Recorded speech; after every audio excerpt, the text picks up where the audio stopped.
When you look out at the ocean and pick the safest place to swim, you do the obvious thing. You skip the crashing, foaming waves and head for the calm, flat patch of water between them. After all, it looks like a harbor in the chaos. But that's a fatal mistake, because that flat gap is the single most dangerous water on the whole beach.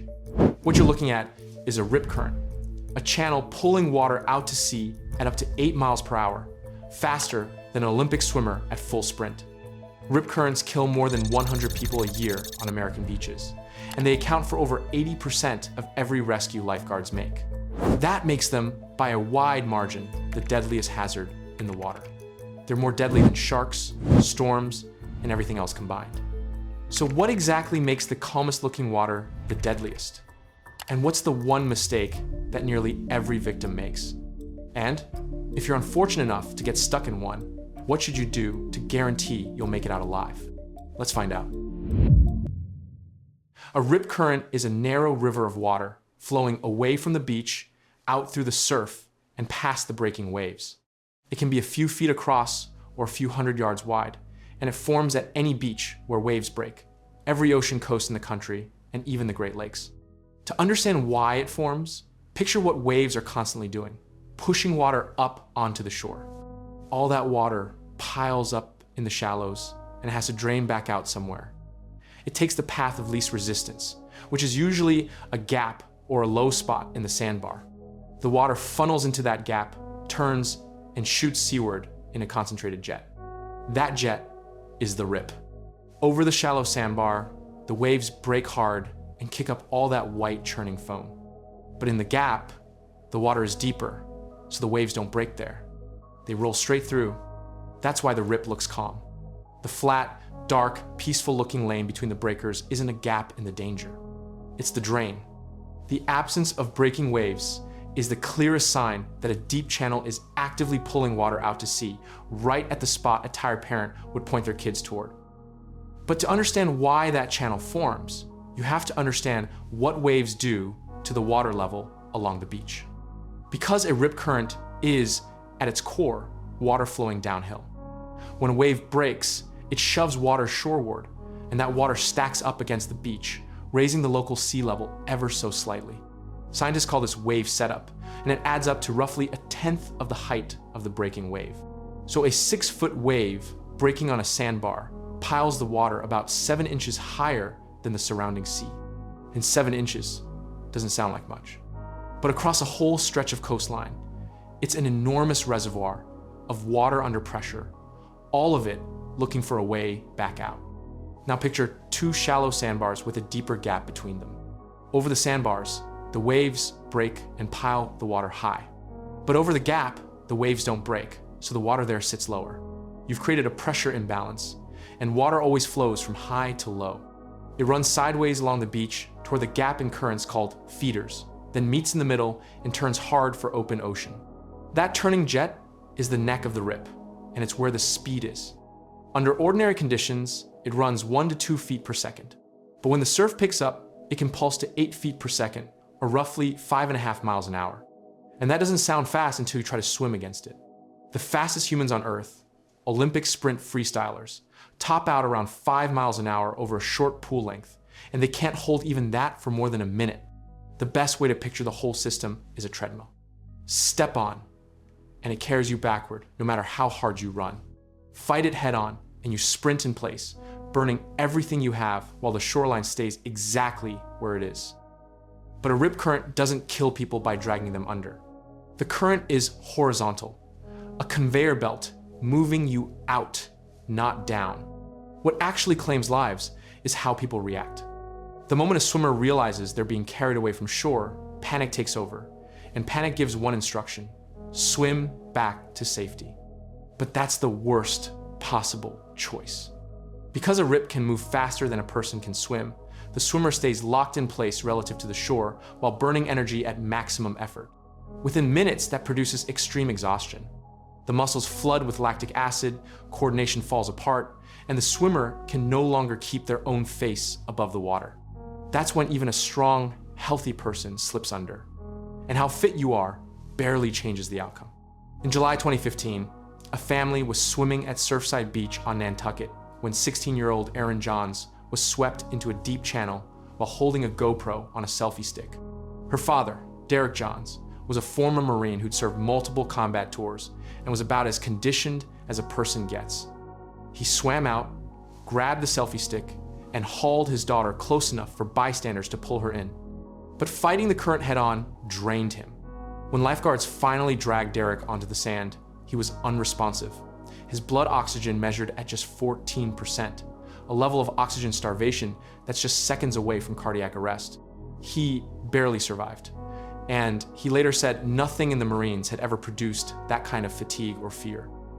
And while getting caught in a rip in any environment can be a daunting experience, approximately 15 to 25% of all rip current drowning deaths involve multiple fatalities. You see, 8 out of every 10 rip deaths occur in the presence of others. And when you witness someone suddenly panicking in seemingly calm water, especially if it's a child or family member, the instinct for many people is to jump in and help. This is the heartbreaking reality of rip current deaths. And the scenario of Good Samaritans paying the ultimate price has played out time and time again. In June 2021, near Gilchrist on the Bolivar Peninsula in Texas, 16-year-old Salem Joy was swimming in calm-looking shallow water when a rip pulled him offshore. His stepfather, Brian Tell, ran in after him. Despite being a strong swimmer, he hit the neck of the rip, fought it head-on instead of going around it, and within minutes, both of them had drowned. Bystanders recovered Brian's body quickly, but it took rescue boats more than half an hour to find Salem. And this happened again, almost identically, in April 2026. This time, Ryan Jennings, a 46-year-old youth coach and father from Maine, was on vacation at Juno Beach in Florida when his 2 kids were caught in a rip. He reached them and pushed both toward a sandbar, where onlookers pulled them to safety. But the effort of fighting the current to save 2 struggling children drained the last of his reserves. He couldn't keep his own head up, and he drowned within sight of the kids he just saved. These are just 2 cases of the same stories that have played out on beaches across the planet. Parents and Good Samaritans selflessly put their lives on the line, wading into dangerous water, draining their reserves, trying to bring distressed victims back to shore, and then ultimately end up paying the ultimate price for their efforts. So it's clear that rip currents are the single biggest threat on our beaches. And while there's no way to ever fully eliminate this risk, some people are working to mitigate it.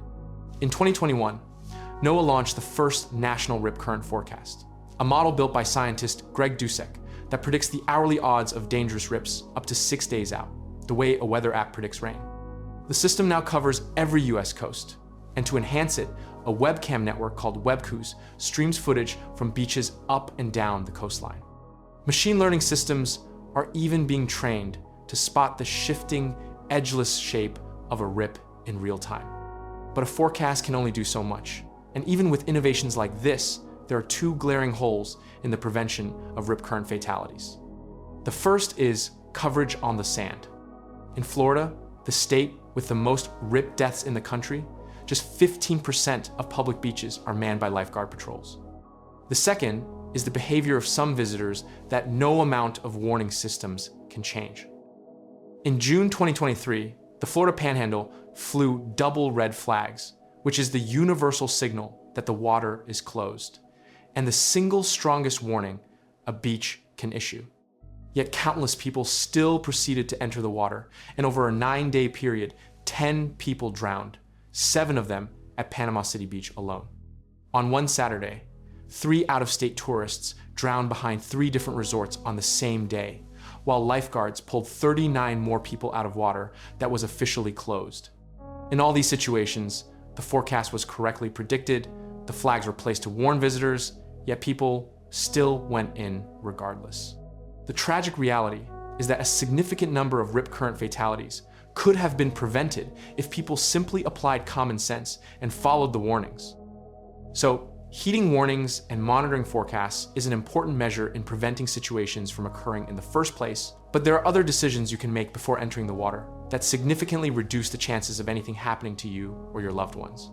The easiest thing you can do when choosing your spot on the beach is to stick to the lifeguard-patrolled areas.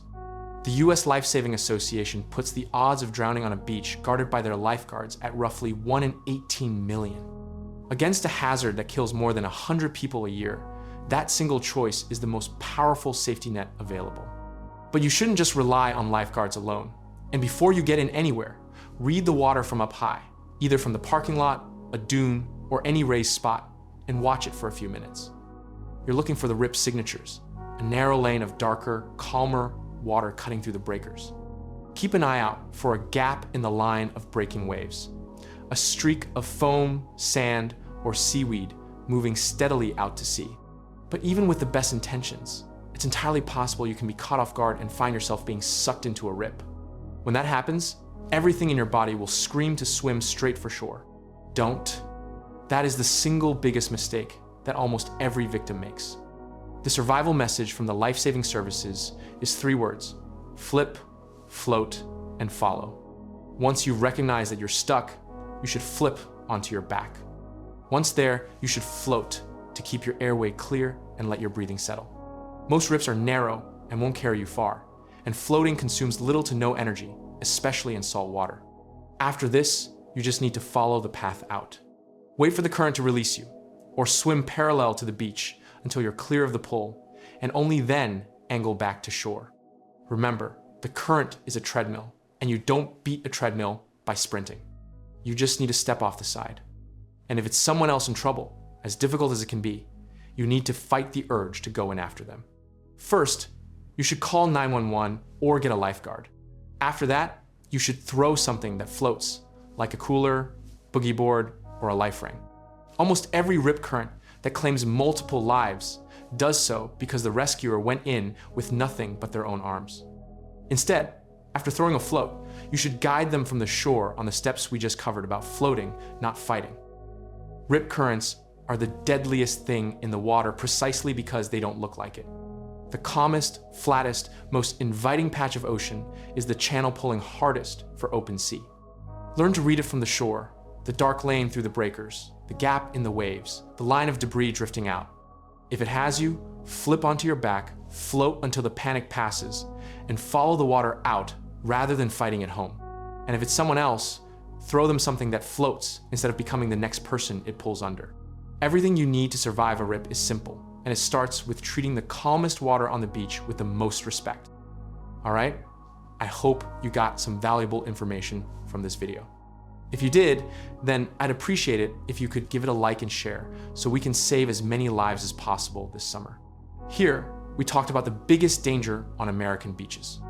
But if you want to discover the single biggest killer on our waterways, then you need to take a look at this video next.